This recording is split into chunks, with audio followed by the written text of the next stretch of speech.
pembahasannya baik.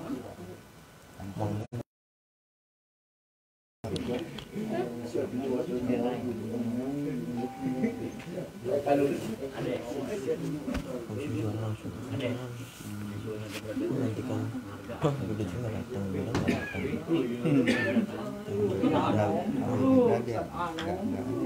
Lebih mudah bilang lebih begitu datang datang. Lebih begitu nggak datang.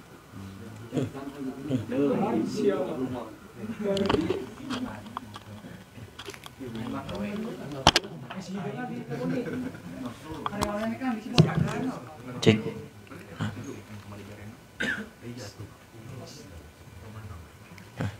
Udah mencet. Bismillahirrahmanirrahim. Assalamualaikum warahmatullahi wabarakatuh. Alhamdulillah. Alhamdulillahi rabbil alamin. Wassalatu wassalamu ala asyrafil anbiya'i wa mursalin sayyidina wa habibina wa syafi'ina wa qurrati a'yunina wa nuri qulubina Muhammad habibi rabbil alamin wa ala alihi wa sahbihi ajma'in. Allahumma salli wa sallim ala sayyidina Muhammad tibil qulub wa dawaiha wa afiyatil abdani wa shifaiha wa nuril absari wa diyaiha wa kutil arwah wa gidaiha wa ala alihi wa sahbihi wa sallim.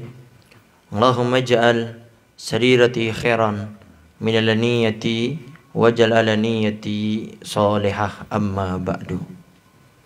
Al-mukarram wal-muhtaram yang sama-sama kita muliakan dan kita hormati selalu, para alim, para ulama, para asatidah, penyambung lisan sekaligus penerus perjuangan Nabi kita Muhammad sallallahu alaihi wa alihi wa sahbihi wasallam, yang kita doakan selalu mudah-mudahan para ustadz, para kiai, para ulama, para habaib kita diberikan panjang umur oleh Allah dalam keadaan sehat wal afiyah.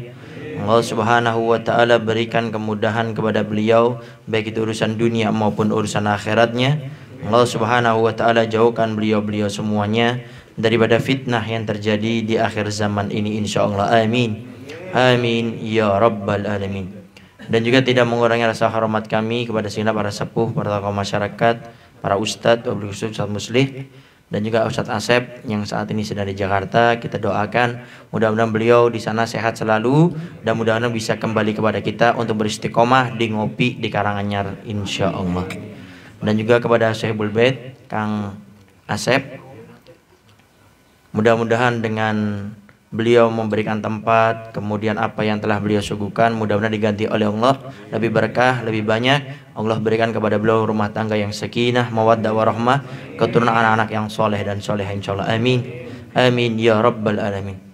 Dan juga kepada segenap para pemuda khususnya Karanganyar, yang mudah-mudahan kita semuanya selalu berikan kemuliaan oleh Allah Subhanahu wa taala. Alhamdulillah, kita bersyukur kepada Allah Subhanahu wa taala. Kita masih diberikan keistiqomahan, kemudahan setiap malam Sabtu kita mengadakan acara ngopi, ngobrol perkara iman, ngopi santuy bersama, tanya jawab seputar masalah agama, obrolan santai. Sebelum kita masuk kepada tanya jawab, obrolan-obrolan kita, sedikit yang Al-Bagir sampaikan di mukadimah kali ini yang tadi sudah kita share juga tentang tentang bagaimana menjadi pemuda yang dibanggakan oleh Nabi Muhammad SAW.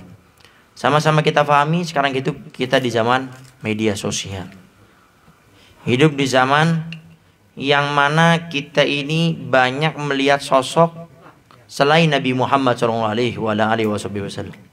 Kita buka Facebook, kita melihat artis, pemain bola, bahkan sekarang orang-orang kafir pun sudah banyak masuk. Dan tidak sedikit dan menjadi rahasia umum, banyak orang-orang Islam sendiri yang bangga kalau dia kenal, kalau dia menonton acara-acara orang-orang kafir di luar Islam.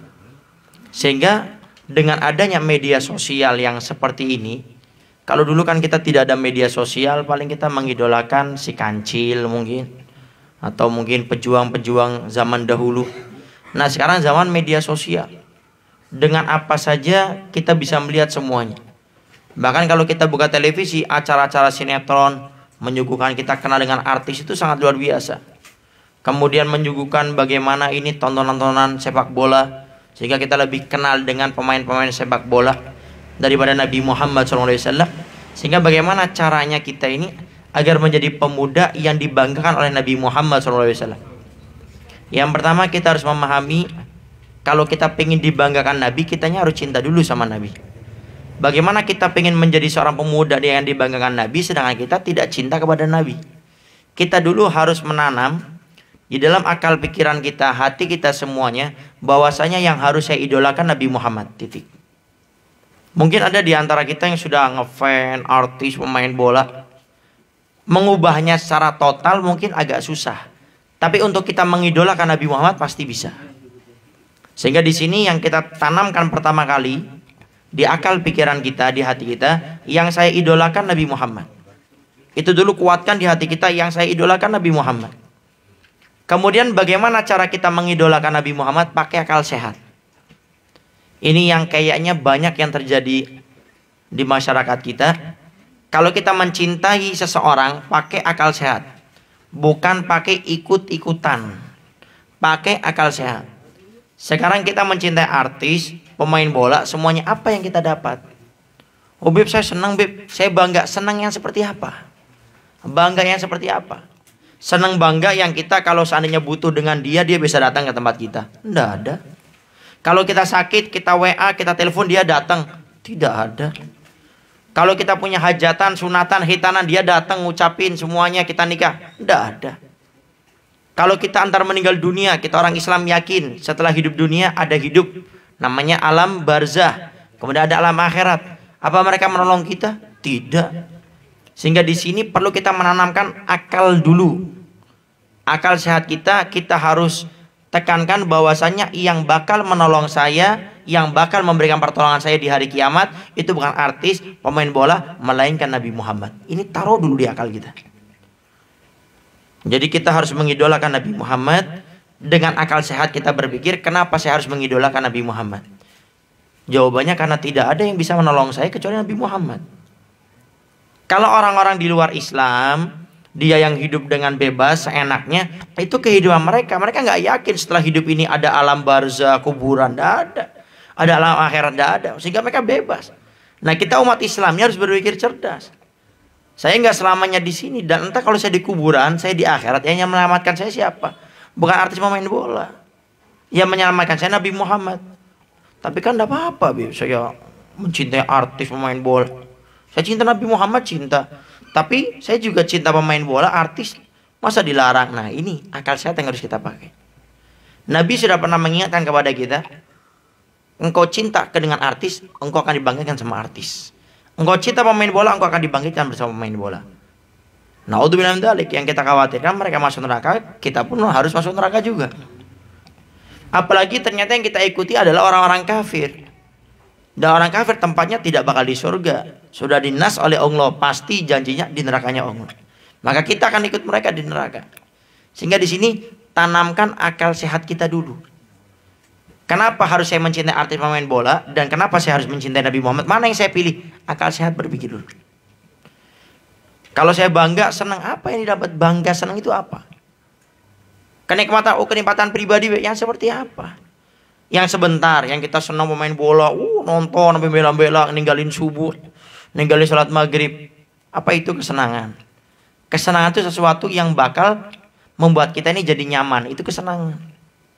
Sehingga pertama, kalau kita ingin dibanggakan sama Nabi Muhammad, tanamkan di hati kita idola saya Nabi Muhammad, titik.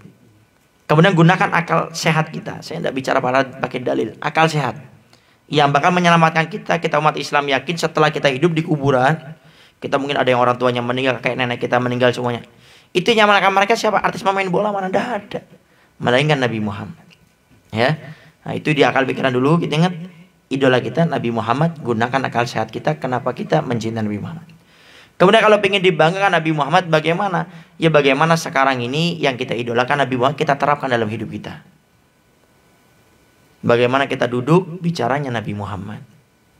Bagaimana kita ngopi, nongkrong, yang kita bicarakan Nabi Muhammad.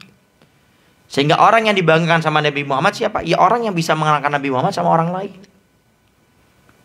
Karena sedikit yang seperti ini, kebanyakan orang itu cinta sama Nabi Muhammad, bersolawat, menghidupkan sunnah Nabi, tapi dia tidak berusaha mengenalkan Nabi Muhammad sama orang lain. Kenapa Nabi Muhammad sampai mengirim utusan-utusan itu? Kalau kita pernah lihat Sidi Ar-Risalah, ada yang dikirim ke Raja Mukaukis, ada ke Raja Habasa, macam-macam. Untuk apa Nabi mengirim utusan? Biar mereka itu kenal dengan Allah. Bagaimana cara kenal Allah? Ya mencintai Nabi Muhammad. Sama kita sekarang yang sudah alhamdulillah kita bisa ngopi santuy, saat ini kita kenal sama Nabi Muhammad. Bagaimana orang yang di luar sana yang belum kenal Nabi Muhammad harus kenal dengan Nabi Muhammad? Bagaimana? Ya diri kita ini. Bagaimana saat ini kita mulai nongkrong dimanapun Nabi Muhammad. Kita ngopi santuy dimanapun Nabi Muhammad. Dan dengan kita selalu berbicara Nabi Muhammad, pasti Nabi Muhammad akan bangga dengan kita. Kalau bisa ditingkatkan lagi, kalau pingin Nabi Muhammad bangga dengan kita, ya bagaimana Nabi Muhammad itu senang sama kita. Nabi Muhammad dikatakan bahwasanya yang paling dekat denganku di hari kiamat adalah orang yang paling banyak bersolawat kepadaku. Artinya memperbanyak solawat. Kata Nabi, orang yang menghidupkan sunnahku, di zaman banyak orang yang meninggalkan sunnahku, dia mendapatkan pahala seperti 100 orang mati syahid. Artinya ini sangat yang dibanggakan oleh Nabi. Kemudian orang yang selalu membaca sejarah kehidupanku, kenal denganku, maka dia akan bersamaku di surga. Artinya orang yang kenal sama Nabi Muhammad, membaca sejarah Nabi Muhammad, itu yang disukai oleh Nabi Muhammad. Jadi intinya segala sesuatu yang disenangi sama Nabi Muhammad, yuk kita lakukan. Nabi Muhammad senang kita bersolawat sama Nabi Muhammad, yuk kita bersolawat. Nabi Muhammad senang kita menghidupkan sunnahnya, yuk kita hidupkan sunnahnya. Makanya saya pingin teman-teman ngopi santu ini, mulai saat ini yuk kita berusaha menghidupkan sunnah Nabi Muhammad dari yang kecil aja. Ya setiap hari kita lakukan. Apa itu? Usahakan kita ini makan minum setiap hari. Ya, walaupun orang yang berpuasa, tetap dia habis maghrib makan kan, minum kan. Nah makan minum kan setiap hari. Apa sih salahnya kalau kita makan minum duduk? Apa sih salahnya kalau kita makan minum pakai tangan kanan? Sedangkan kalau kita pakai tangan kiri itu dilarang dalam agama, tapi kalau kita pakai tangan kanan itu pahala dan itu disenangi sama Nabi Muhammad. Awali dengan sesuatu yang kecil.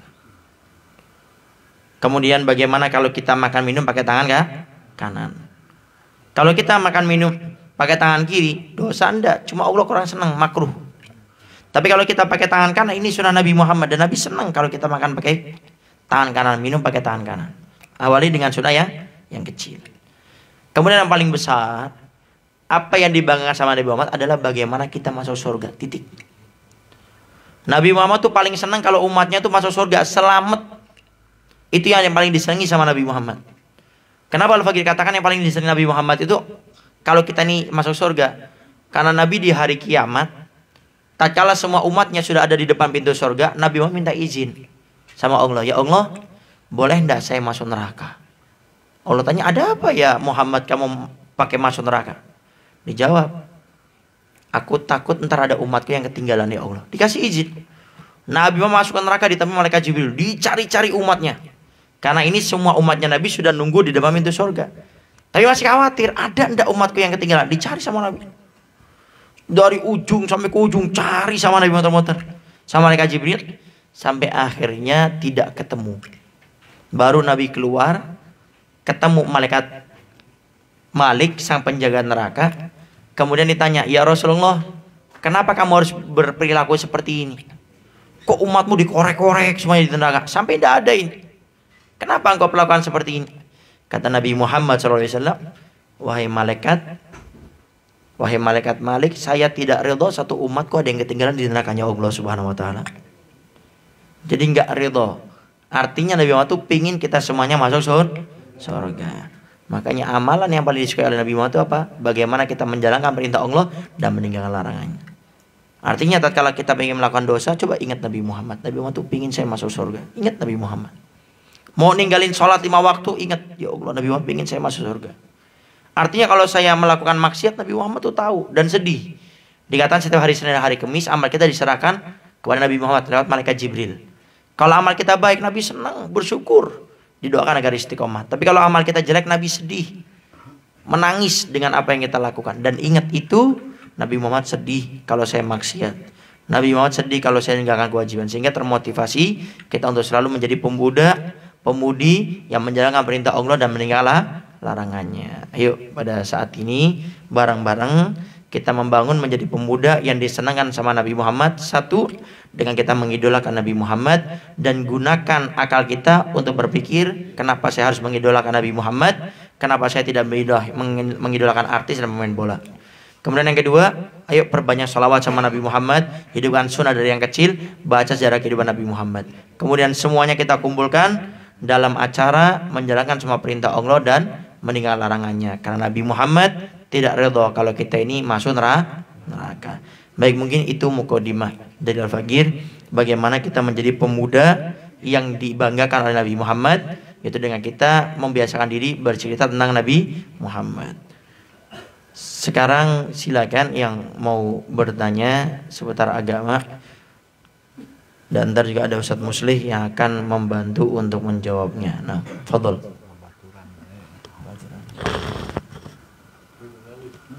Fadhol.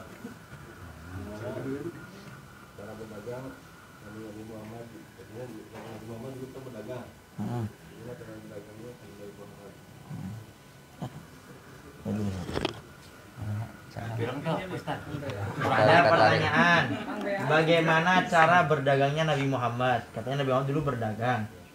Jadi Kang Soli mau meraktekkan nih dagangnya Nabi Muhammad. Ya. Tadi jawab, awas nggak dipraktekin nanti ya. Ada di payun. Sekedik anu sakumaha dicontohkeun ku Kanjeng Nabi Muhammad sallallahu alaihi wasallam dina masalah perdagangan. Jadi anjeunna nama tina dagangna jujurna luar biasa. Tina harga oge sok ditingkat-tingkat. Contoh lamun aya 3 barang beda tina naon lamina teh jenisna sagalana sok dibejakeun. Jadi nu ieu mah goreng hargana salawe perak. Ieu mah nu meujeuhna 50 perak. Ieu mah nu alus 100 perak. Eta mah mangga anu mesera mah nu mana bae itu. Jadi dibejakeun ieu mah barangna urang alus, ieu mah barangna alus. Kapan ari umatna mah puguh barang goreng dialus-alus kan gitu. Aya nu kitu. Jadi dibere ieu bere pasaran kanu dagangnana teh ieu mah kieu tah masukna sabaraha. Gitu. Urang beas kitu nya. Ieu mah nibat tina ajaran Kanjeng Nabi. Jadi cenah mah saking ku jujur-jujurna. Cenah ari ieu mah barangna goreng, ari daek mah nu meulina heug bae ari waneun mah ngan urang geus ngabejakeun tah kitu pasaranana.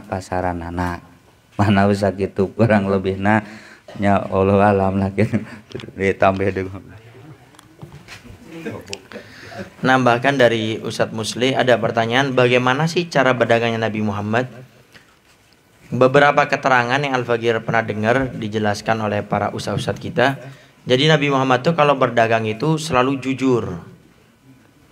Sampai itu yang membuat Sayyidah Khadijah, seorang perempuan paling kaya di Mekah di Madinah, bahkan dikatakan Sayyidah Khadijah ini memiliki harta Mekah Madinah itu 2/3-nya. Semuanya dagangan tuh milik Sayyidah Khadijah. Waktu berdagang yang kedua kali itu bernama budaknya Sayyidah Khadijah, yaitu bernama Maisarah. Itu laki-laki ya. Maisarah itu bukan perempuan. Ada sebagian tuh Maisarah ini perempuan, Nabi berjalan sama perempuan. Itu Maisarah itu laki-laki. Cuma umumnya memang Maisarah itu perempuan, ya. Atau mungkin ada yang pernah belajar bahasa Arab, itu Tamar Butoh itu perempuan. Kan banyak, ada nama Tolha, laki-laki juga ada.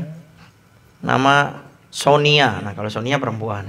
Nah ini Sonia beda lagi. Sehingga yang membuat Sayyidah Khadijah terpikat itu dijelaskan bagaimana kok ini bisa untung besar seperti ini. Maisarah menjelaskan, ini Muhammad waktu berjualan itu nggak pernah mengambil untung. Nah, makanya ini tukang beras nih bisa nggak pernah ngambil untung.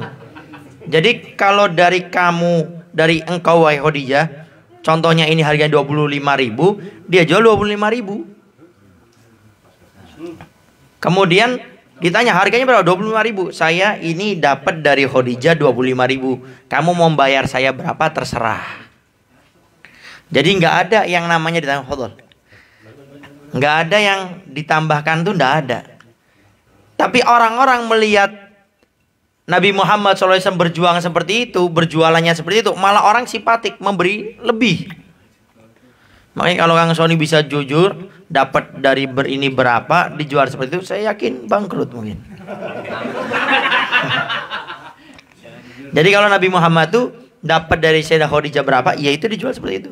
Saya dari Khadijah sekian, kamu memberi saya berapa terserah. Cuma kan yang seperti ini langka bin langka ini. Jarang, kalaupun ada saya yakin banyak bangkrutnya lah daripada untungnya. Kalau kita kumpulkan semua cerita itu, semua terkumpul tadi satu. Apa itu? Jujur Nabi. Amanah. Jadi Nabi sampai beberapa keterangan hadis mengatakan man ghasyana falaysa minna. Orang yang menipu bukan termasuk golongan kami. Ini keterangan versi hadisnya banyak, di antaranya siapa yang menakar, nggak benar, itu bukan golongan kami. Sehingga kalau kita berdagang itu jujur. Itu inti dagangannya Nabi. Contoh, Nabi punya barang kualitas A, ya dikatakan A. Kalau kita kualitas B dikatakan A. Nah, ini nggak jujur. Makanya kemarin sudah kita bahas, ada rezeki yang halal nggak berkah, yaitu barangnya halal, tapi dalam perjualannya dia itu melakukan yang haram. Ini yang nggak berkah. Dapat uang banyak, tapi dipakai kok kayak kurang terus. Udah jadi bos beras, tapi ya segitu-gitu aja. Nggak nambah-nambah. Bukan istrinya, dagangannya, maksudnya itu nggak ada nambah, ndak ini, ndak itu. Sehingga ini yang kita khawatirkan. Sehingga semuanya, apapun dagangannya, Anda boleh ngambil untung berapapun. Dalam agama nggak ada larangan. Ambil untung lebih dari 100% nggak ada larangan. 1000% nggak masalah. Yang nggak boleh itu adalah menipu, tidak jujur. Barang apa? Kalau jelek apa? Goreng ya? Kuningan goreng. Barang goreng dibilang HD, nah itu nggak boleh. Ya. Beras kualitas C dibilang kualitas A, itu nggak boleh. Nah, sehingga ini yang menjadikan rezeki yang kita dapat itu halal tapi tidak berkah, karena ada penipuannya. Sehingga siapapun yang jualan apapun, cari yang berkah, yang halal berkah. Termasuk juga moto. Kalau moto yang belum nikah jangan difoto. Tapi kalau Kang Robi mah, masya Allah beliau, moto cuma yang sudah nikah halal. Bahkan doakan, ntar mau nulis foto syar'i katanya. Gambarnya mungkin Kang Sony, Kang Asebob. Ya. Nama wallahu a'lam bishawab. Saya kan pernah dengar keterangan dari itu, katanya kalau dagang nggak boleh dibilangin harga belinya. Pernah dengar gitu. Baik. Apakah nggak boleh kalau orang berdagang diberitahu harga belinya? Sah-sah aja. Antumnya nggak mau ngasih tahu, paling itu bukan ajaran syariat. Ngasih tahu kita jualan boleh-boleh saja. Cuma kan itu kode etik yang kayaknya nggak boleh dibuka. Ya kan? Makanya kita kalau nanya tuh yang kira-kira gitu. Berapa sih harga? Ya Allah, jangan terlalu polos maksud kita tuh. Memang orang itu untuk berjualan pasti dia mau untung. Sehingga jangan akhirnya si pedagang bohong gara-gara kita nanya nggak benar. Jadi nggak mungkin. Ya mungkin ada. Cuma ya umumnya tuh nggak mungkin. Kang Sony jualan beras, nggak mungkin dikasih tahu, Kang Sony ini harganya berapa? Masa segini sih? Enggak, ini udah pas. Padahal lebih. Karena nggak mungkin. Jadi kita pun jangan menjadikan orang itu bermaksiat dengan kita menekan yang seperti itu. Ya, jadi kita kalau ditanya, oh ini masa segini harganya, kan sering ini, udah ini udah pas segini, padahal enggak. Nah, ini bohong ini. Ini jadikan sebab nggak berkah. Jadi kalau kita ditanya, ini kunci nih. Masa harganya segini sih, kamu paling belinya nggak sampai segitu. Ya namanya orang dagang ada bikin untung, gitu aja selesai. Ya, kalau rewel mah nggak usah ragu, Allah yang jamin rezeki. Antum aja yang banyak rewel. Gak usah nyari orang, nggak mau ya sudah, nggak usah. Nama wallahu a'lam bishawab. Fadhil yang lainnya.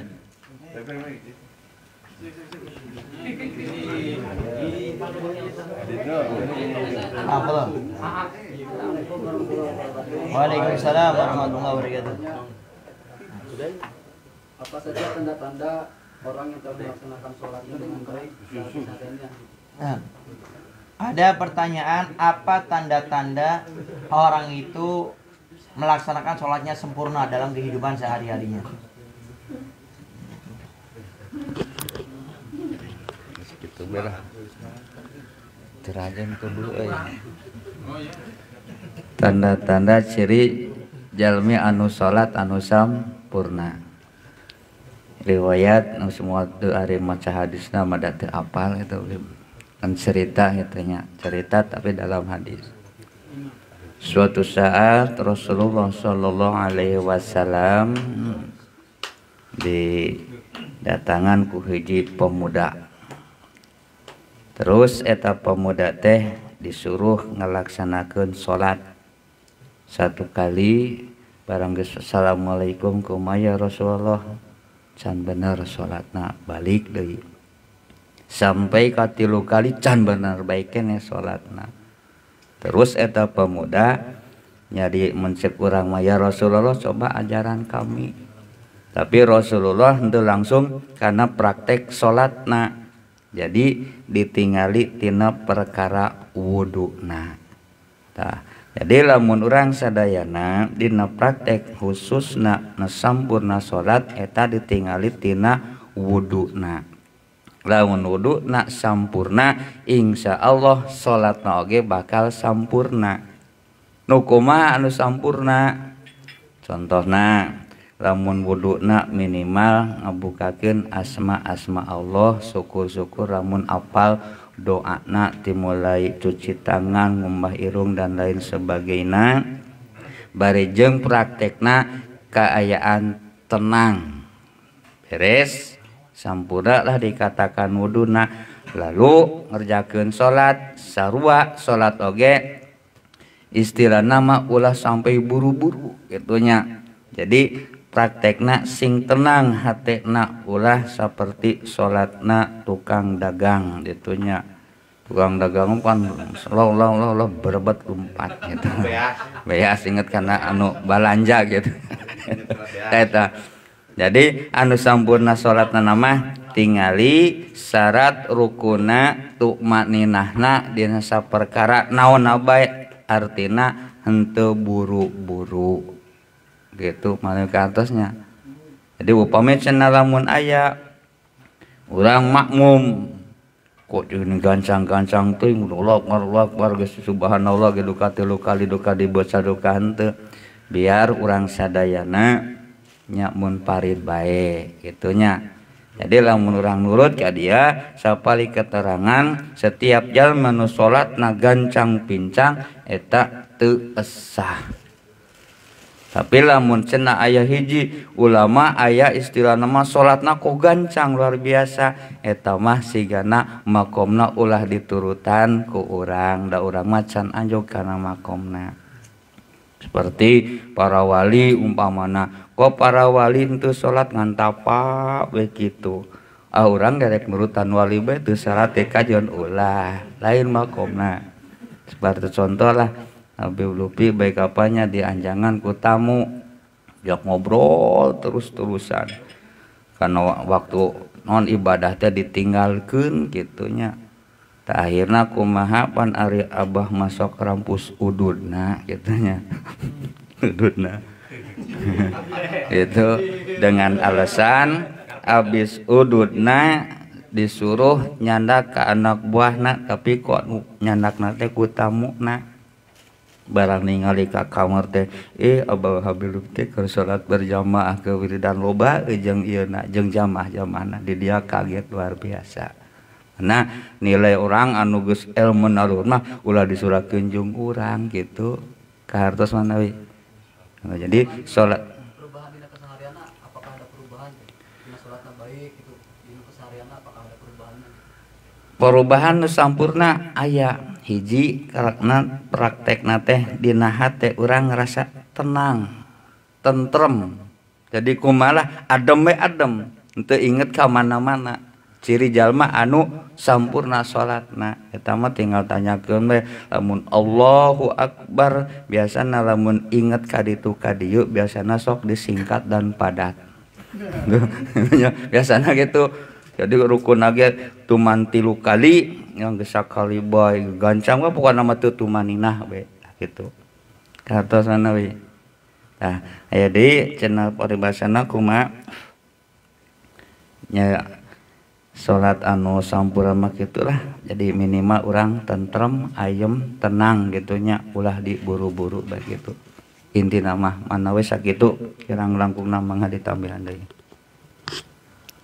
Nah, menambahkan dari Ustadz Muslih, bentuk orang yang sholatnya sempurna itu seperti apa? Yang jelas kita nggak bakal bisa tahu orang ini sholatnya sempurna atau enggak. Bisa orang pura-pura di luar sholat, dalam sholatnya bisa pura-pura, kita nggak tahu. Cuma para ulama tetap menjelaskan, menukil daripada ayat dalam Al-Quran, as-sholatu tanha anil faksha wal munkar.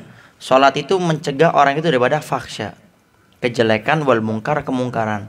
Sehingga orang kalau sholatnya baik, kata Allah, dia pasti akan terjauhkan daripada segala macam maksiat. Jadi kalau ada orang sholat, maksiatnya jalan. Ini jangan sholatnya yang disalahin. Bibinya ada orang goreng sholatnya.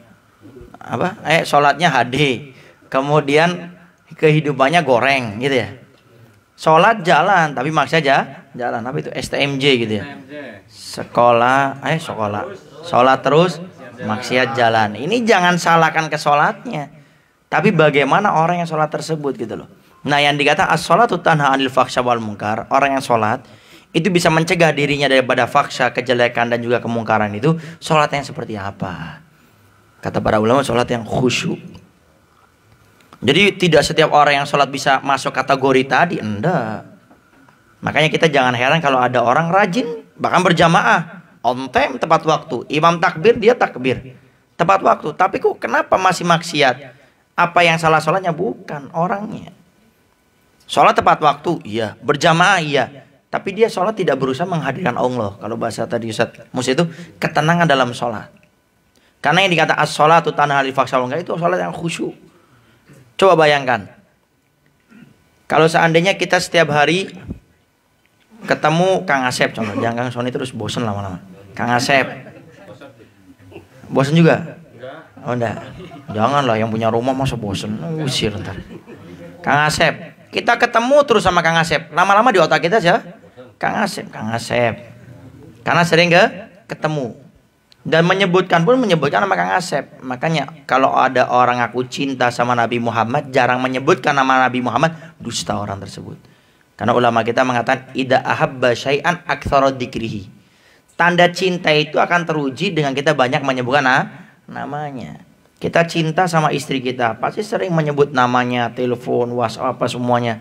Tapi bukan yang belum nikah ya, bukan, ini yang sudah nikah ya. Sehingga kalau kita ini sholat sehari 5 kali, kita menghadirkan Allah, paling tidak ya kita 5 menit lah. Sholat subuh 5 menit, duhur apalagi yang sampai 7 menit apa ini. Hadirkan Allah terus. Bagaimana dalam hidup kita tidak ingat kepada Allah? Dalam kesusahan kita ingatnya sama Allah. Kenapa? Karena setiap sholat kita hadirkan Allah. Makanya kenapa Nabi dalam setiap sumpahnya selalu memanggil Sayyidina Bilal. Arihna biha ya Bilal. Biha ini apa? As-sholah. Ya Bilal, senangkan kami dengan sholat. Sayyidina Bilal qomat. Adzan qomat, kemudian Nabi sholat. Sampai Nabi katakan wajuilat qurratu aini fis sholah. Allah menjadikan kesenanganku, kesumpahanku semuanya hilang dalam sholat. Sholat apa? Karena Nabi mendapatkan ketenangan semuanya. Makanya para salafun soleh itu kalau sumpah ada problem, ada masalah, dia sholat. Sholat hajat, sholat istikharah. Kalau kita sumpah kan ke kebun binatang, kadang ke kolam renang, ke macam-macam. Sumpah hilang dah, tagihan makin bawa ke sana. Nah makanya di sini yang dimaksudkan intinya tadi, dampak kesehariannya dia itu makin bisa menjauhi maksiat. Jadi kadang orang sholat dia ibadah jalan, cuma maksiatnya ini kadang-kadang enggak. Ini ada pengaruh dalam khusyuknya. Karena orang yang sholatnya khusyuk, dia akan selalu merasa bersama Allah, dibantu oleh Allah. Wallahu a'lam bishawab. Nah, fadhol yang lainnya.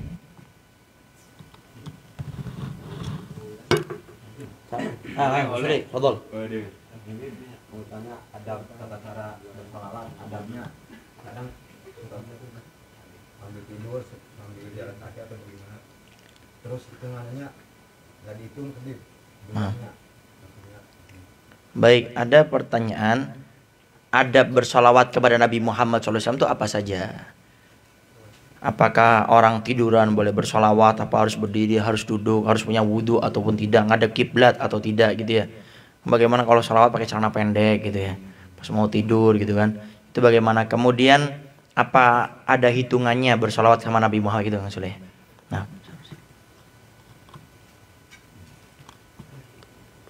kalau baca sholawat memang ya adab-adabnya harus ayat itunya. Dari dua bungkus mas biasa. Lamun mah di juru.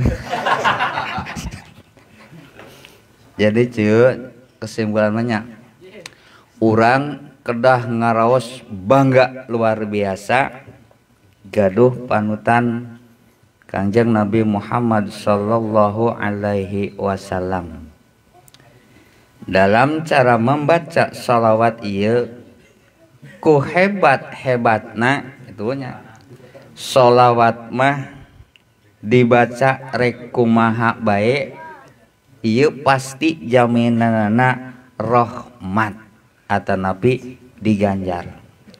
Upama cenah ge sholawat kudu dihitung, ari hitungan masih gana punya ajam, punya target. Ari nu sabenerna mah dengan kata aksyarohum saloba-lobana maranehna kedah maoso lawat. Jadi tu pugu hitunganna hayuh bae gitu.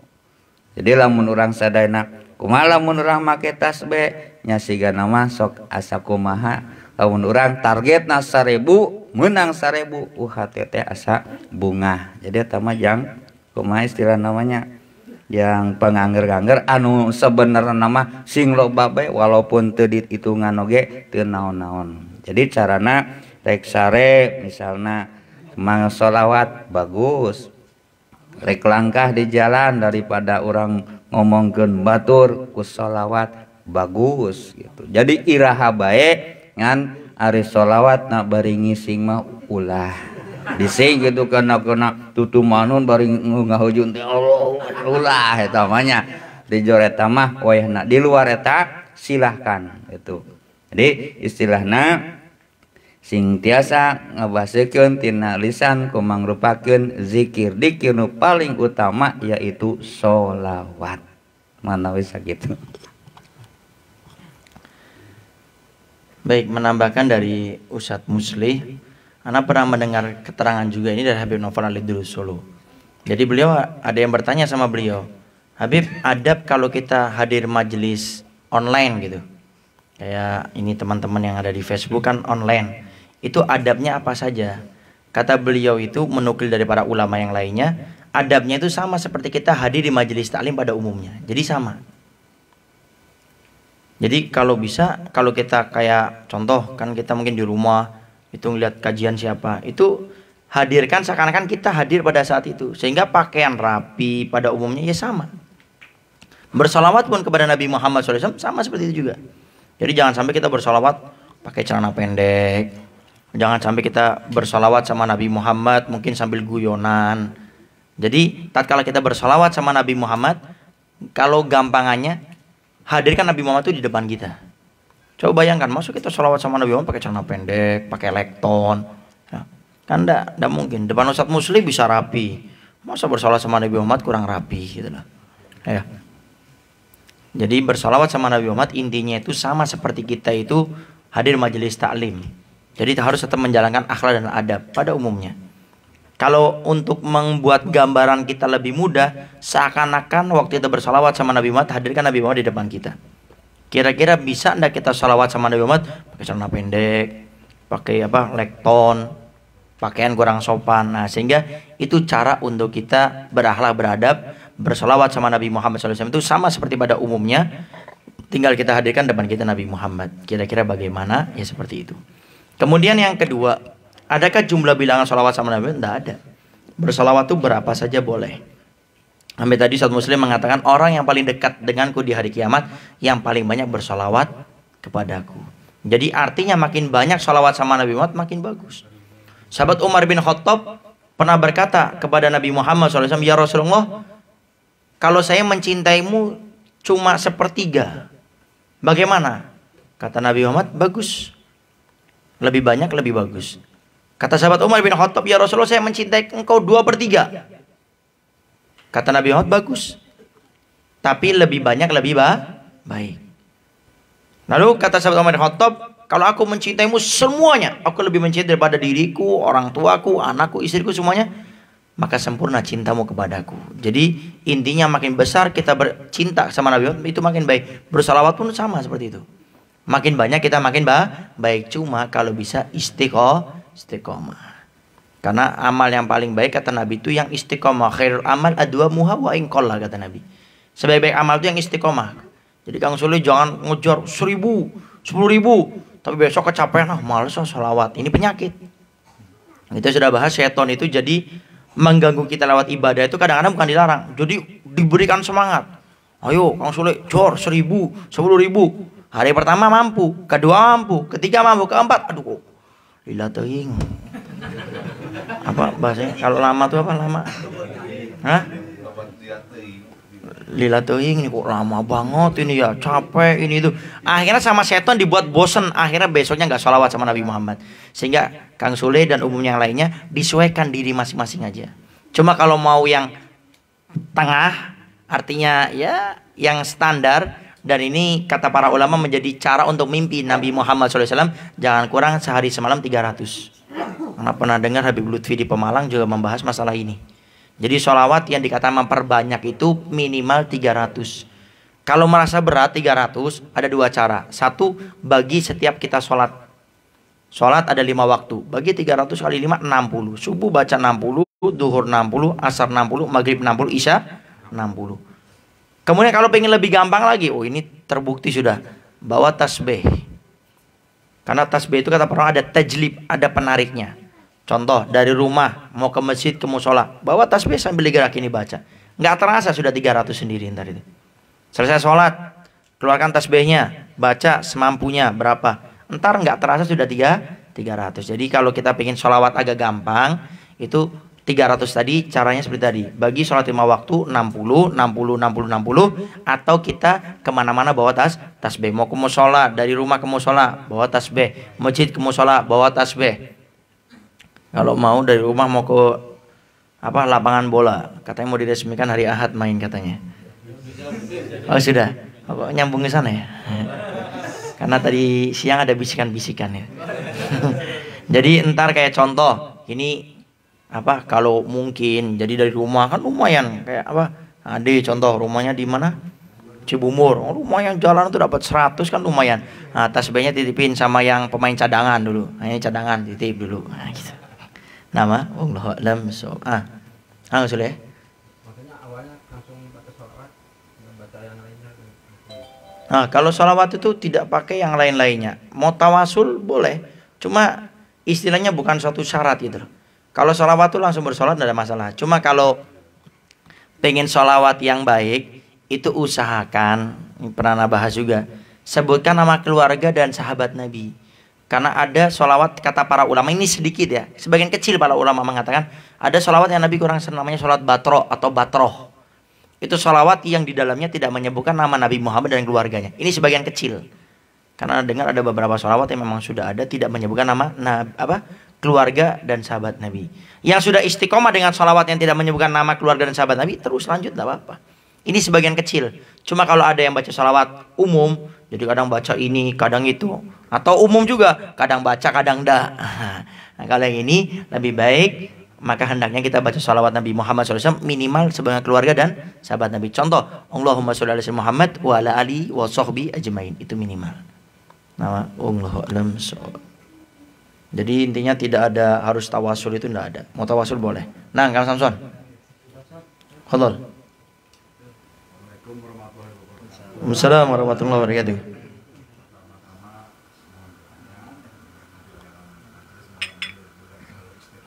Amin, amin, Allahumma amin. Nabi juga berdakwah mengajak teman teman tersebut kalau diajak malah dia menjawab aja kalau saya dapat hidayah. Itu kan salah satunya Nabi bilang salah satunya kalau kita menyukai Nabi itu berdakwah mengajak bagaimana cara kita menyikapi. Assalamualaikum warahmatullahi wabarakatuh. Ada pertanyaan, bagaimana kan mengajak itu kan suatu yang dicintai Nabi, mengenalkan Nabi kepada mereka sehingga Nabi senang. Nah tapi sekarang kita ngajak teman kita bilang, sudah kamu duluan, ntar kalau saya dapat hidayah petunjuk baru saya hadir majelis taklim. Nah kalau menyikapi teman yang seperti ini seperti apa? Nah kalau sekedip.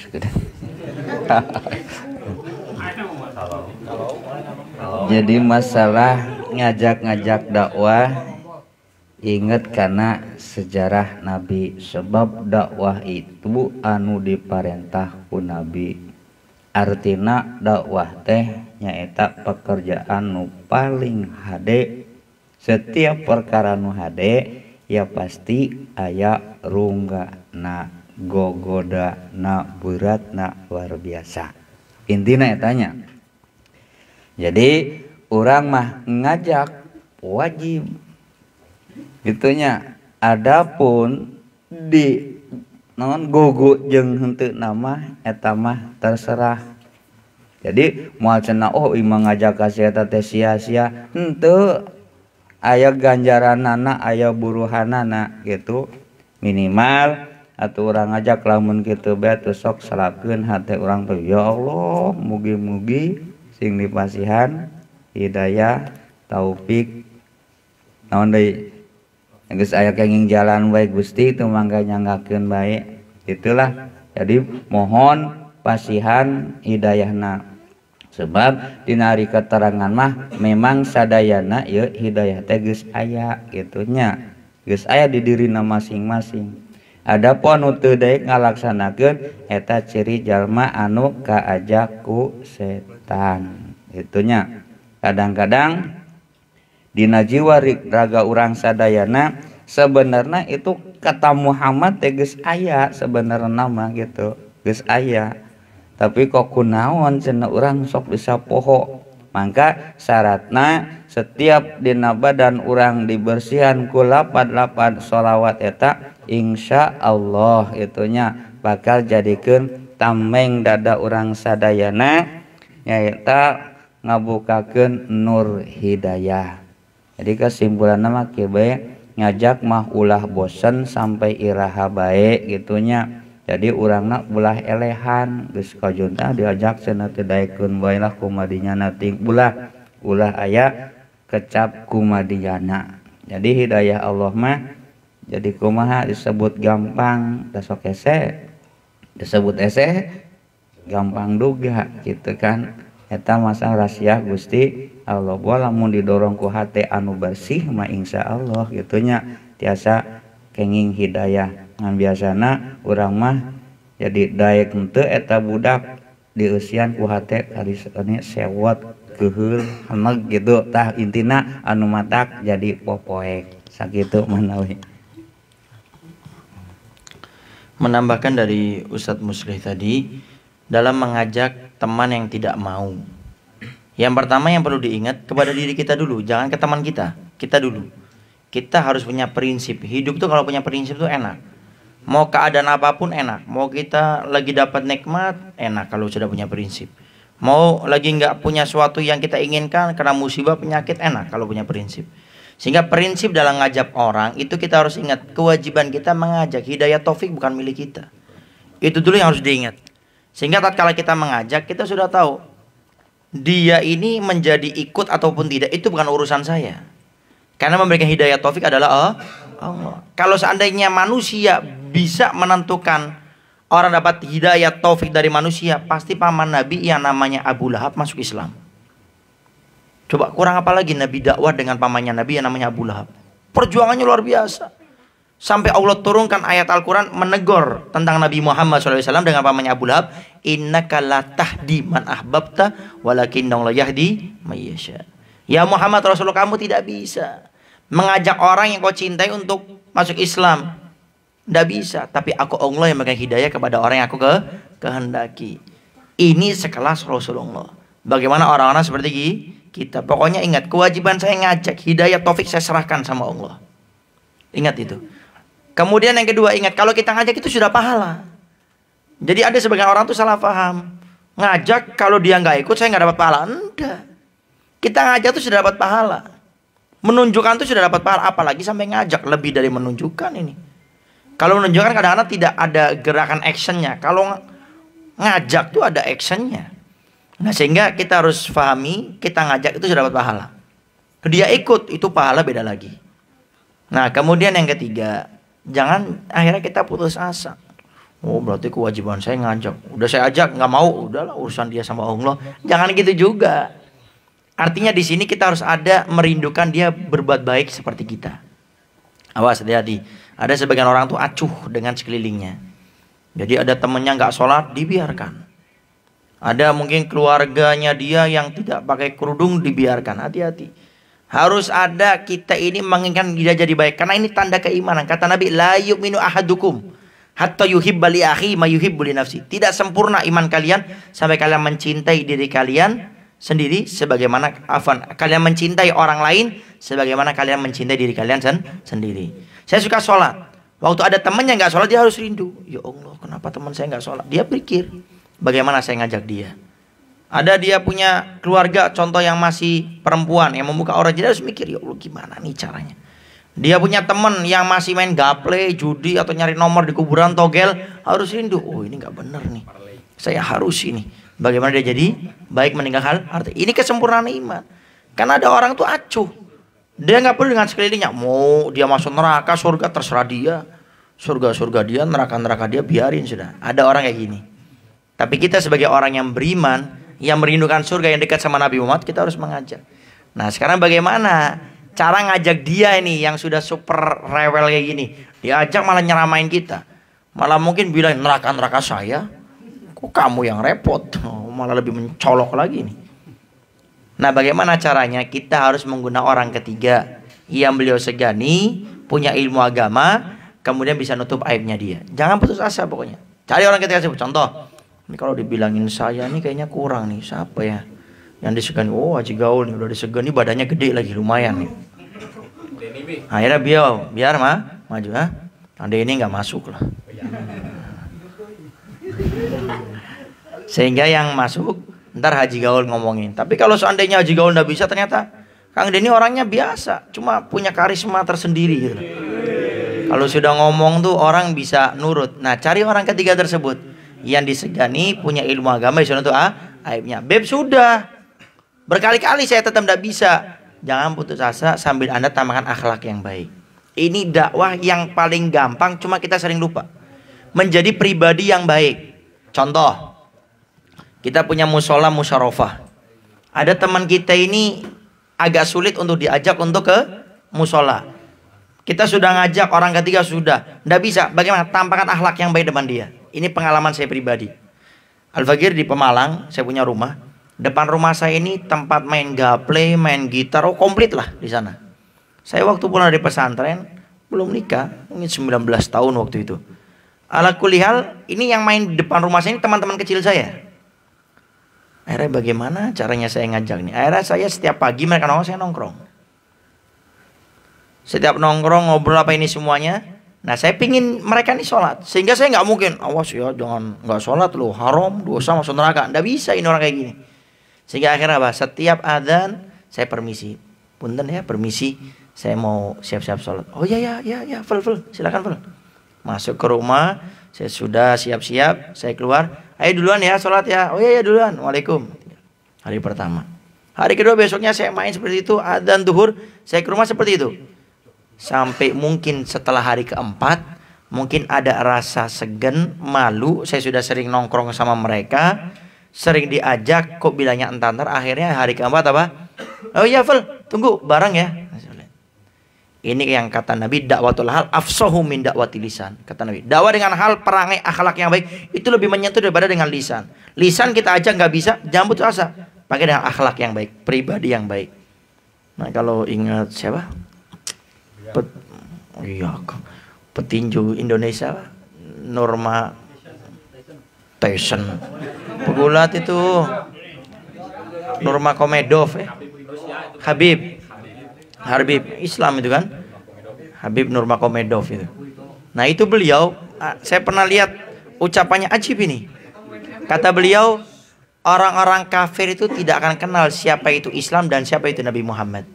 Tapi orang-orang kafir di luar Islam bisa kenal apa itu Islam dan Nabi Muhammad dengan diri kalian menjadi muslimah yang baik. Coba. Akhlak yang baik. Kita mau dakwah sama orang kafir, mereka nggak kenal Islam, nggak kenal Nabi Muhammad, sulit. Tampakkan akhlak yang baik, perangai yang baik. Kalau ingat dulu ada Ustadz di Papua dijuluki Ustadz Sabun. Coba ntar lihat di YouTube itu. Ustadz Sabun kalau nggak salah ya, di Papua. Jadi beliau masuk ke Papua. Ini orang nggak kenal Islam, nggak ada agama. Sehingga gimana cara dakwahnya ini? Tapi lihat ya, namanya orang pedalaman gitu kan, pakai bajunya seperti itu. Akhirnya apa yang beliau lakukan? Beliau ajak mereka semuanya ke sungai mandi bareng-bareng. Kemudian melihat ini Ustadz pakai sabun, dilihat bersih, kemudian dipakaikan semuanya sampai senang. Sampai beliau berdakwah dengan menyabuni mereka semuanya, dimandiin. Setelah disabuni sama Ustadz ini, semuanya bersih. Mereka senang. Akhirnya ada rasa cinta sama Ustadz tersebut. Akhirnya mau belajar agama sampai semuanya masuk Islam. Ini dakwah dengan akhlak yang baik. Jadi beliau dakwahnya nggak pakai Allah berfirman, Nabi Muhammad bersabda, ulama enggak, pakai sabun. Dikenal, coba lihat. Ustadz Sabun dari Papua. Allah fakir lupa siapa namanya. Sekarang di Jakarta kalau nggak salah itu. Sehingga dengan akhlak itu penting. Yang terakhir yang sering dilupakan sama kita dalam berdakwah apa? Mendoakan. Makanya kata para ulama, kalau engkau serius ngajak dia pengen jadi baik, maka setiap sholatmu engkau tidak akan lupa menyebutkan nama dia untuk jadi orang baik. Contoh, ada teman kita, siapa contohnya? Kang Denny. Contoh nih Kang Denny. Pengen beliau ini jadi orang baik. Contoh, beliau sudah baik, ini contoh yang kurang baik gitu ya. Pengen beliau ini jadi ahli sholat.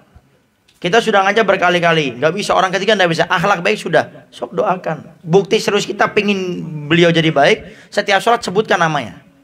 Coba jujur, kita punya keluarga, mungkin ada yang kurang baik, kita rindu dia jadi baik, pernah nggak dalam sholat kita sebut namanya? Ya Allah, Kang Denny, ya Allah, mudah-mudahan ahli sholat, ya Allah.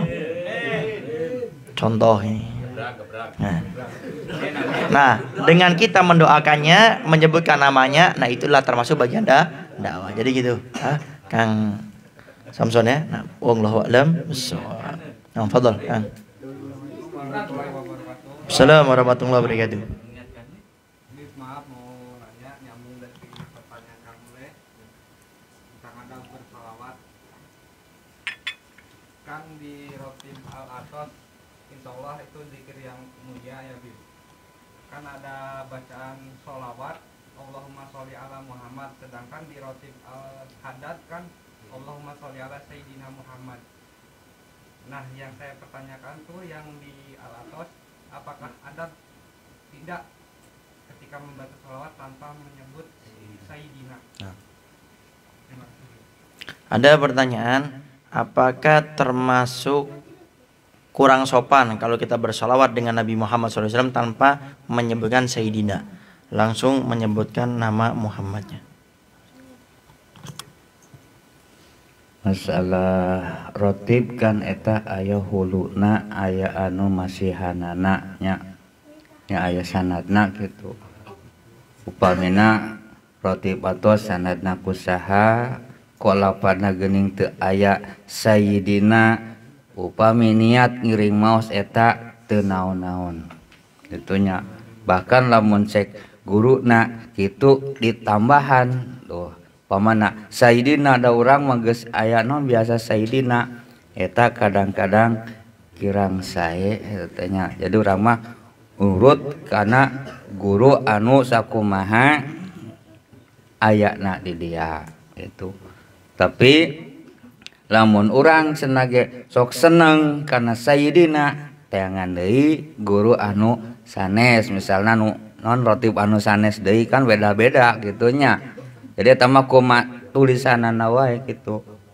Nu afdolna kumaha saayana bae gitu.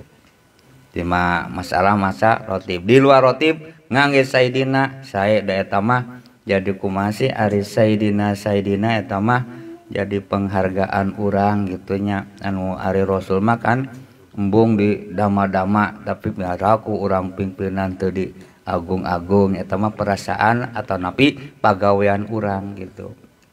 Hartosananya eta mah rek Sayyidina pengagungan urang eta mah bagus erek langsung bae alam Muhammad mangga gitu. Wallahu alam. Nah, menambahkan dari Ustadz Musli, masalah akhlak adab itu urusan hati. Sehingga kita mungkin bisa depan orang berakhlak, ternyata di belakangnya kita kurang ajar. Sehingga tatkala berbicara masalah keagungan Nabi Muhammad, itu hukumnya wajib kita mengagungkan Nabi Muhammad. Itu mutlak. Siapapun orang menghina Nabi Muhammad, dia bisa keluar daripada Islam, walaupun dia orang Islam. Ya, walaupun dia ustadz, kiai, ulama, kalau dia kurang ajar sama Nabi Muhammad, itu bisa menyebabkan mereka itu keluar daripada agama Islam. Baik. Yang pertama, kalau kita baca dari beberapa keterangan dalam Al-Quran tuh hampir Allah nggak pernah nyebut nama Nabi Muhammad tuh sendirian, Muhammad. Itu nggak ada. Tapi ada, kalau nggak salah cuma beberapa yang itu memang untuk menyebutkan nama. Cuma umumnya nggak ada. Rasulullah, Nabiullah. Kenapa? Karena Allah ngajari kita akhlak. Tapi di sini yang perlu dipahami, kalau dalam salah satu rotib hadat atau atas, kalau nggak salah dua-duanya itu nggak pakai Sayyidina. Kalau yang nas asli ya, cuma kadang Al-Faqiliyah tuh ada yang mengasihkan ijazah, ada Sayyidinanya. Kalau nggak salah rotib hadat atau rotib hadat itu sama nggak pakai Sayyidina. Tapi jangan salah paham, itu beliau-beliau tidak sembarangan meletakkan seperti itu. Al-Faqih pernah sama Habib Muhdhar itu dikatakan Imam Haddad, yang Al-Faqih tahu, dan insya Allah juga Habib Umar. Habib Umar tuh gurunya Imam Haddad, gurunya. Itu beliau-beliau tuh meletakkan itu semuanya itu dari Nabi Muhammad SAW. Bahkan Habib Haddad itu dikatakan beliau kalau ada suatu perkara agama yang beliau bingung, itu nanyanya langsung sama Nabi Muhammad. Masa beliau meletakkan itu sembarangan? Jadi tidak mungkin. Nah, jadi intinya segala sesuatu kalau sudah berbentuk rotib para ulama kita salafun saleh zaman dulu dan hadis yang tidak menyebutkan nama Nabi Muhammad, memang kita nggak usah menyebutkan nama Nabi Muhammad, tapi hati kita tetap mengagungkan Nabi Muhammad. Itu yang maksud akhlak adab. Jadi hati kita terus ada mengagungkan Nabi Muhammad. Karena ada beberapa hadis yang memang tidak menyebutkan nama Nabi Muhammad. Tapi di luar itu kita wajib menyebutkan dengan Sayyidina atau Nabi Muhammad. Karena hukumnya haram kalau kita menyendirikan nama Muhammad tidak pakai gelarnya. Jadi Muhammad itu haram. Apalagi ada orang ceramah walaupun itu ustadz kok bilang ini Muhammad. Oh, itu. Maka itu hukumnya haram. Nah, sekarang bagaimana di hadis Arba'in Nawawiyah di hadis kedua? Waktu malaikat Jibril datang kepada Nabi Muhammad, kan mengatakan akhbirni anil Islam, akhbirni anil iman, akhbirni anil ihsan. Kenapa kok menyebutkan malaikat Jibril loh ini? Kenapa tidak menyebutkan nama Nabi Muhammad? Su'ul adab, kurang ajar. Enggak. Itu dalam syarah kitab Jawahirul Iyah, syarahnya kitab hadis Arba'in, itu dijelaskan ada dua keterangan. Pertama, itu pengharaman tersebut turunnya sebelum kejadian tersebut. Jadi malaikat Jibril bilang, ya Muhammad, itu pengharamannya sebelum kejadian tersebut. Afwan, setelah kejadian itu baru ada pengharamannya. Sebelumnya tidak ada. Yang kedua, itu pengharamannya hanya untuk manusia, tidak untuk malaikat. Sehingga kalau malaikat tidak menjadi masa, itu keterangannya seperti itu. Tapi di luar daripada itu, maka kita tentunya wajib menyebutkan nama Nabi atau Sayyidina Muhammad. Tapi hati-hati, ada tetangga sebelah. Paham ya kalau tetangga sebelah maksudnya ya? Yang berbeda akidah dengan kita itu, mereka ta'assub, fanatik, enggak boleh Nabi Muhammad diagung-agung berlebihan. Yang berlebihan itu maksudnya gimana? Oh, yang ngajari kita akhlak adab itu adalah Allah untuk menyebutkan Nabi Muhammad, Sayyidina Muhammad. Nggak boleh berlebih-lebihan. Kalau Nabi Muhammad nggak boleh berlebih-lebihan, saya manggil bapak kamu namanya, boleh enggak? Oh ya enggak harus pakai ini. Ya itu nama bapak kamu. Masa Nabi saya mau disamakan sama bapak kamu? Kan enggak mungkin. Dokter aja dipanggil mungkin namanya ngamuk. Saya ini dokter hampir 80 juta, 100 juta ini. Hah? Haji. Oh, ya, fleksibel lah itulah. Nama Allahu a'lam. So, paham ya? Fadol. Yang lainnya? Fadol. Ada tipe pertanyaan. Fadol. Arti dari manunggaling kaulah Gusti itu apa? Waduh. Dan manfaat dan fungsinya itu apa? Karena sebagian ada yang menyesatkan fakta apa saja yang kata tersebut itu jadi sesat. Baik, ada pertanyaan, aduh anak bingung tuh apa tadi. Manunggaling kaula Gusti. Nah, ntar coba. Kalau arti Indonesianya apa coba kira-kira?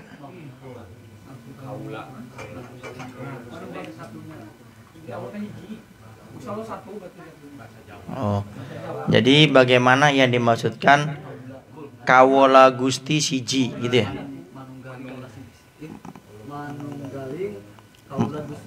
Manunggaling kawola Gusti itu maksudnya bagaimana gitu ya? Nah, Ustaz, tahu artinya jawabannya? Tahu nggak? Jadi inti nama eta aya istilah bahasa naon ngaranna teh ke ari nu baheula mah naon Jawa lain pajawen some Islam non dongkap tehnya pan awal-awal nama nu karar itu KBG anu dibaca teh jang jawokan gitu asupna jang jawokan tapi sebagian ulama geuning aya jang jawokannya ku bahasa non bahasa Jawa gitunya aya nu dua di Jawa jadi eta mah kumaha sih geus target nanti dia gitunya jadi makomna geus luar biasa ari urang mah nyari inti nama jadi ngaesakeun ka Gusti Allah saiji ayeuna mah da geus modern geus bae urang mah lah ku bahasa Arab bae dengan ucapannya la ilaha illallah wahdahu la syarikalah nu eta bae digentos gitu. Jadi kadang-kadang baheula mah lolobana kitu tapi kok kunaon cenah ge doana sok diijabah baheula mah itu. Jadi nu matak ngaijabah teh ku kayakinan nu kuat anu bener gitu. Itunya ku kayakinan anu kuat. Kadang-kadang urang ngakepan dibaca bahasana bahasa Arab tapi keyakinan geus teu kuat itu sok loba jadi inti nama lah nya ngamanunggalkeun yen Gusti Allah kaula teh mung saeji alus tujuanana gitu nya eta mah keur digunakeun keur zaman baheula jang jawokan gitu nya zaman ayeuna mah coba diganti gitu diganti gitu nya apa nusu kana al ikhlas nunon ge aya eta kan ada sok aya dina ucapan supaya ngaganti tina ucapan-ucapan nu baheula dina ibadah salat teh kawan utamakeun kedah mos la ilaha illallah wahdahu la syarikalah lahul mulku wa lahul hamdu yuhyi wa yumitu wa huwa ala kulli syai'in qadir lamun ditasarrufkeun mah sami sareng perkataan anu tadi bahkan diutamakan mun bisa mata subuh teh atuh sok rada loba gitunya dibacana teh gitunya geus sakitu bae. Baik, menambahkan dari Ustadz Musli sebelum ana jawab ke yang pertanyaan tadi, ini harus ditekankan dulu ke kita semuanya, jangan kita itu merasa senang kalau ada bahasa-bahasa yang aneh gitu. Ini kita ini kadang-kadang malah terperanjat senang sama bahasa-bahasa yang aneh gitu loh. Dan malah mempelajari yang aneh-aneh. Ada orang. Jadi kita ini orang Islam itu diperintahkan mempelajari Islam. Ada orang Islam gak mempelajari Al-Quran, mempelajari kitab-kitab orang kafir. Ini aneh ini. Kecuali kita ini termasuk orang yang memang akan berdakwah dengan orang yang beda agama untuk mengislamkan mereka dengan hujatan kitab-kitab mereka. Seperti istilahnya ya Dr. Zakir Net kalau dulu ada gurunya ya kalau seperti beliau-beliau enggak apa-apa lah, kita ini siapa gitu loh, mondok aja Anda ya kan, kita cuma ngopi ya kan, kadang-kadang nyender sampai gitu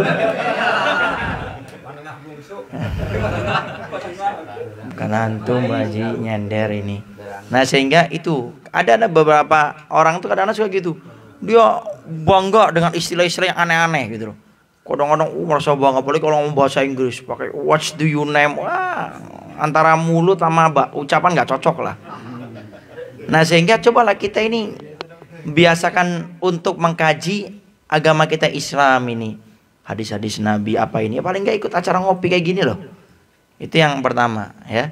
Nah kemudian untuk masalah kayak tadi ya, Jadi Al-Fakir terus terang nggak tahu artinya. Cuma kalau tadi diartikan mengesahkan Allah, artinya di sini ini mungkin Al-Fakir lebih cenderung membahas tentang masalah. Jadi tidak ada yang bisa memberikan kita manfaat dan bahaya kecuali Allah. Intinya itu. Jadi itu arti esa ahad itu kita mempercayai yang bisa mendatangkan manfaat dan bahaya hanya Allah. Tapi jangan salah paham. Ada tetangga sebelah lagi ini. Nah, tetangga sebelah ini juga bilang kayak gini, kamu kalau doa itu mintanya sama Allah, jangan sama Nabi Muhammad. Ada kayak gitu. Kamu kalau minta tuh nggak usah pakai ziarah kubur, langsung minta sama Allah. Ini tetangga sebelah. Gagal paham ini. Kita ini dalam akidah kita Ahlussunnah wal Jamaah, Asy'ariyah Maturidiyah Sufiyah, syariat Nabi Muhammad SAW di hadis juga banyak, ada namanya tawasul. Ini yang kadang-kadang kita suka berbeda sama beliau-beliau ini. Tawasul itu bukan kita nyembah minta sama orang yang kita doa, bukan. Tapi tawasul itu berdoa dengan perantara. Ingat, berdoa dengan perantara. Tapi jangan akhirnya kebablasan juga kita ngasih gambaran. Kita kalau mau ngirim surat ke presiden susah, lewatnya menteri biar gampang. Ini juga salah orang ngasih gambaran seperti ini. Kalau kita minta sama Allah langsung memang boleh, tapi jangan salahkan. Orang yang pakai tawasul pakai perantara itu sah. Dan dalilnya ada dalam hadis-hadis Nabi. Jadi bertawasul kita dengan amal soleh boleh. Nabi menceritakan dalam hadis sahih itu ada orang masuk ke dalam goa tertutup dengan dengan batu sehingga tertutup. 3 orang ini intinya bertawasul sampai akhirnya terbuka dengan amal solehnya. Ada yang satu bertawasul berbakti sama orang tua. Ada yang satu bertawasul diajak zina sama perempuan yang dia cintai, dia nggak mau. Dia katakan saya takut kepada Allah. Yang ketiga dia jujur orangnya dengan gaji yang diberikan kepada budaknya sehingga akhirnya terbuka. Jadi boleh tawasul tidak menjadi masalah.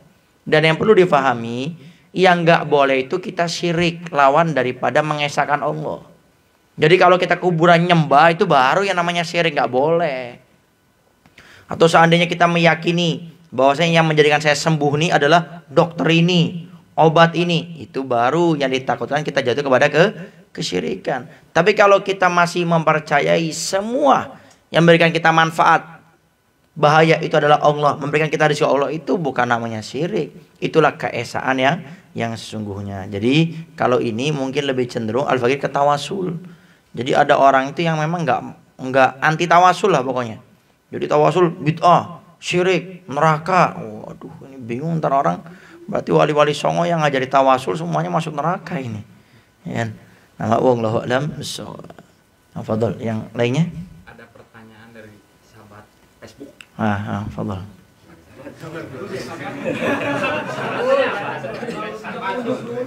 Dari saudara Bara Akila Atija. Assalamualaikum warahmatullahi wabarakatuh. Assalamualaikum warahmatullahi wabarakatuh. Mau tanya, ada satu pohon di perbatasan tanah. Jadi pihak satu mengaku dan pihak yang kedua ngaku juga. Terus ada yang usulin diwakafkan aja buat musola. Boleh dibeli biar jadi hak milik lagi orang yang punya tanah itu. Terima kasih dan hasil jual pohon itu buat keperluan musola. Baik, ada pertanyaan. Ada 2 orang yang punya tanah. Kemudian di tengah-tengah tanah beliau berdua ini ada pohon. Nah, kedua-duanya sama-sama mengakui. Ini solusinya bagaimana? Apakah bisa diwakafkan, kemudian ntar uangnya diberikan kepada masjid atau bagaimana solusinya? Gitu ya. Nah, jadi maksud eta teh parba non parbut batas tak kumahanya. Ya, parbut ngakuin pohon. Tina ieu meureun saketa gitu. Iya. Tah jadi lebih utama nama ya kadang-kadang kan lamun urang melak non jambu atau napi buahnya dina perbatasan eta di mana cenah dungaroyong eta hak milik anu gaduh tanah nu ieu gitunya.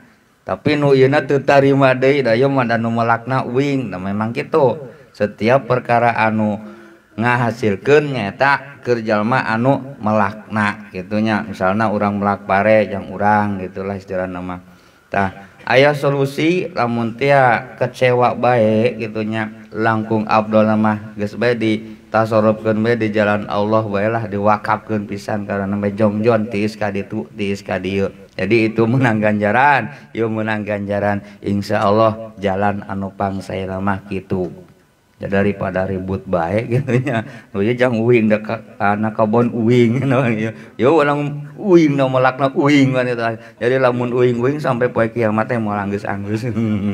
Tah kitu solusina mah digunakeun we di jalan syariat agama Allah gitu. Allah alam. Baik, menambahkan dari Ustadz Muslih. Jadi kalau masalah kayak ada orang ngaku-ngaku, sebetulnya cara yang paling gampang itu sudah mafhum, ya tinggal ditunjukkan aja. Anda batasnya mana, Anda batasnya mana. Dan cari orang ketiga yang bisa menengah-nengahi, biar tidak ada antar kalau tadi jon. Jadi sama-sama ngaku-ngaku gitu. Kalau sudah ada orang ketiga yang disegani kedua belah pihak, insya Allah tidak ada seperti itu. Bisa RT, bisa RW, atau mungkin bisa Pak Lurah atau Pak Kubunya. Tunjukkan batasnya, kemudian tentukan. Tapi kalau seandainya sudah nih Pak RT, Pak RW enggak bisa, bahkan mau adu jotos, malah Pak Lurahnya dijotos. Nah, bagaimana caranya? Caranya adalah harus ada yang mengalah.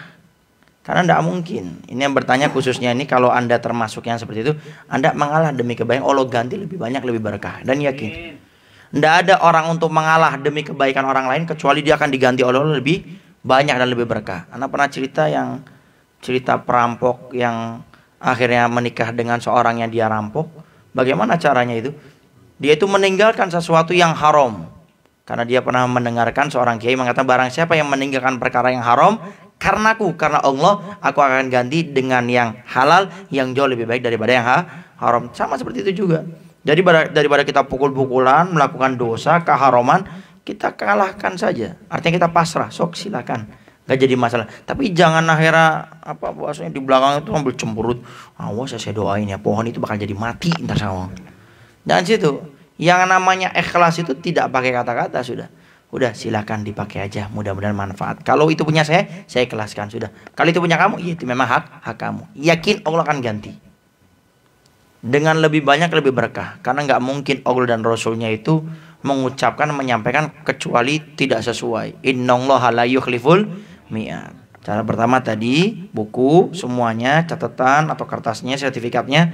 Orang ketiganya, kalau tetap tidak bisa, maka kita lebih baik mengalah. Yakin Allah akan ganti dengan yang lebih baik, lebih banyak, tanpa harus disumpahin. Awas saya sumpahin ya, ini pohon awas nggak bakal tumbuh, mati besoknya. Akhirnya mati, makin ribut lagi sesi kedua ntar. Nah, sehingga sudah ikhlaskan Allah, dengan keyakinan kita akan ganti dengan yang jauh lebih baik. Wallahu a'lam. Ini mau nanya, Kang siapa? Kang siapa yang gondrong? Kang mau nanya? Bukan ini kan? Hah? Ahad. Fadhol. Hubungan suami istri, sebelum melakukan hubungan suami istri menonton film porno dulu, itu hukumnya kayak gimana? Nah, baik, ada pertanyaan. Antum udah nikah? Kenapa gitu? Ada pertanyaan. Bagaimana kalau suami istri sebelum berhubungan nonton film yang kurang baik? Kira-kira bagaimana hukumnya?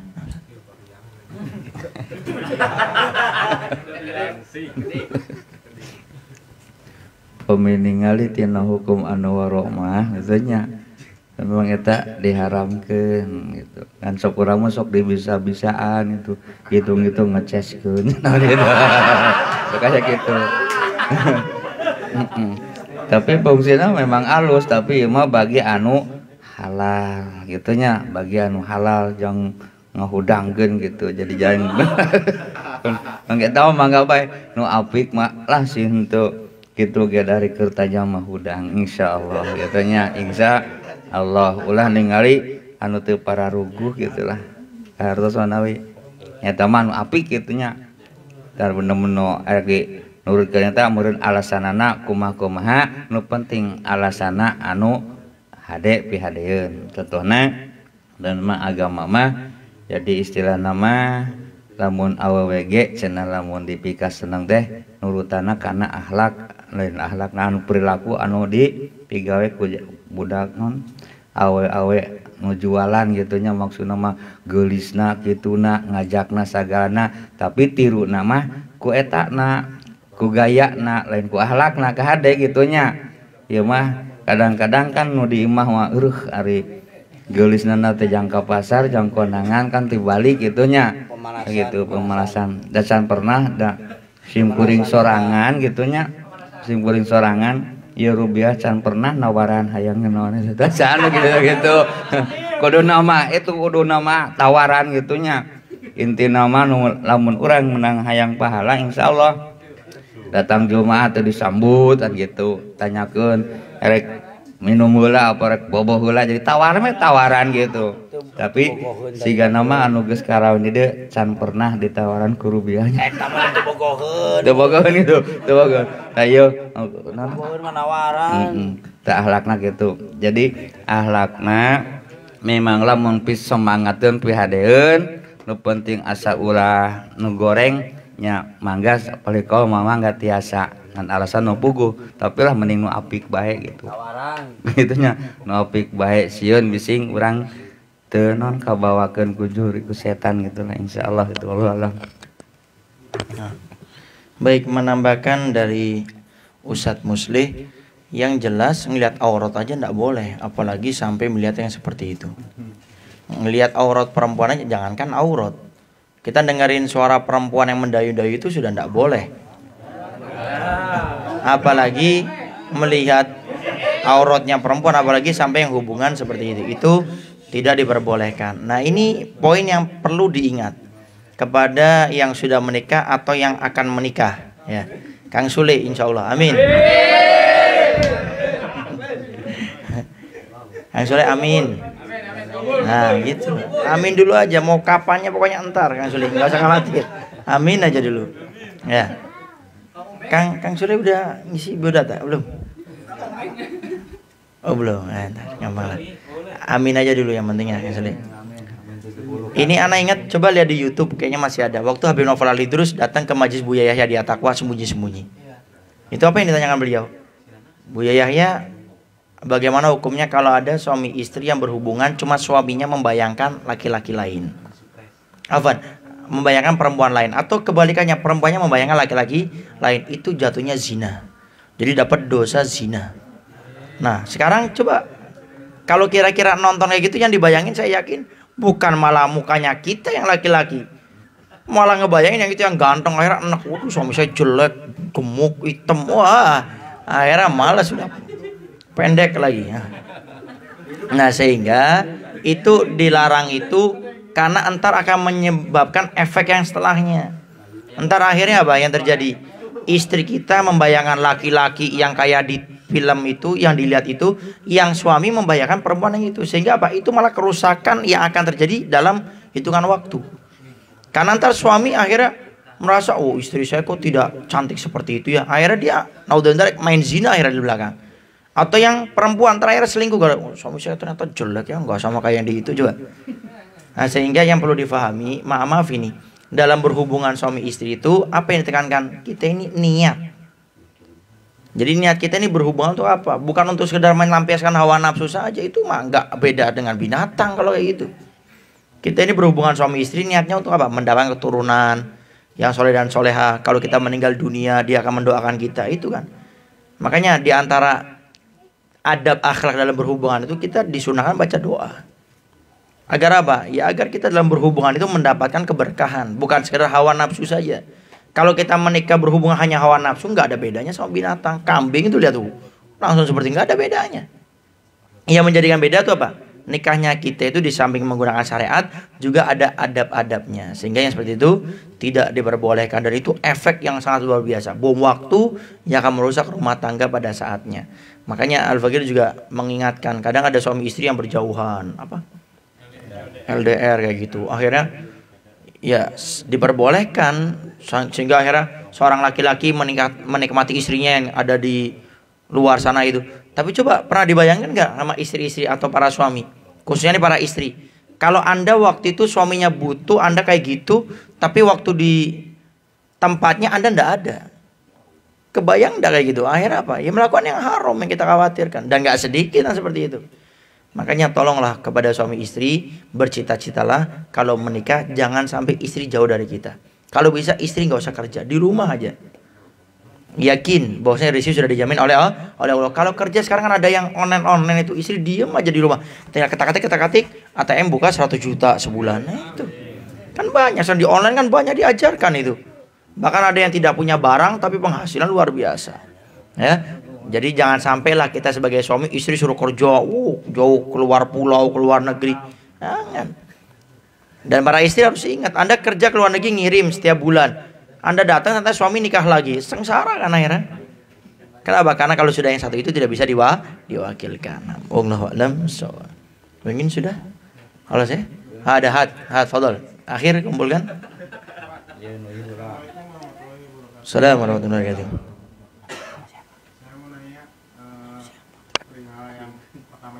Nah, di anak remaja zaman sekarang itu banyak bahasanya itu insecure itu tidak percaya diri, tidak merasa aman pada diri sendiri.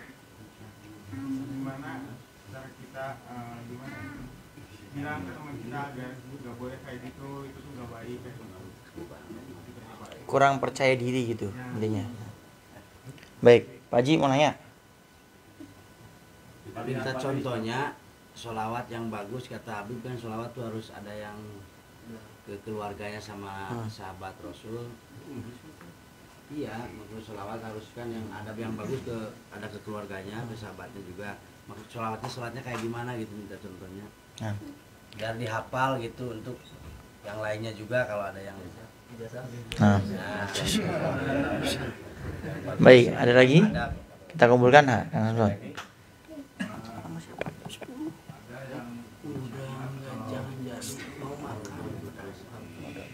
Apa tuh?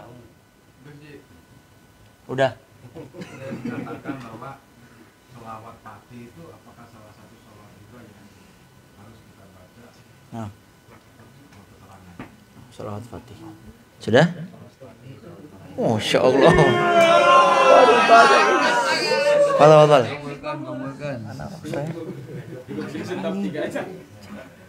Fadal, silakan. Apa tadi? Mangga. Satu-satu. Warahmatullahi wabarakatuh. Izin bertanya nih. Maksud dari semuanya surat, saya lupa lagi suratnya mah. Tapi ada keterangan bahwa jagalah keluargamu dari api neraka maksudnya gimana gitu? Maksud ayat tersebut. Ya. Baik, coba. Nah, betul. Gadai. Kan ada yang gadein sawah. Terus kata yang punyanya tuh boleh lah hasilnya dibagi dua. Iya, dibagi dua sama yang bawahnya. Itu hukumnya gimana, Bi? Dan tidak dikasih tempo. Hasilnya itu. Enggak, maksudnya jarak gadainya tuh. Oh, tidak dikasih tempo. Bagaimana hukum kalau kita menggadaikan dikelola menjadi dua, kemudian menggadaikannya itu tidak ada waktunya, gitu ya. Nah, betul, nah, adik? Hah? Lupa. Ada lagi? Mana tadi? Kang Sule? Azan. Ya, azannya tanda kadang-kadang bisa dipakai untuk yang besar azan. Bagaimana? Lahir orok, lahir bayi.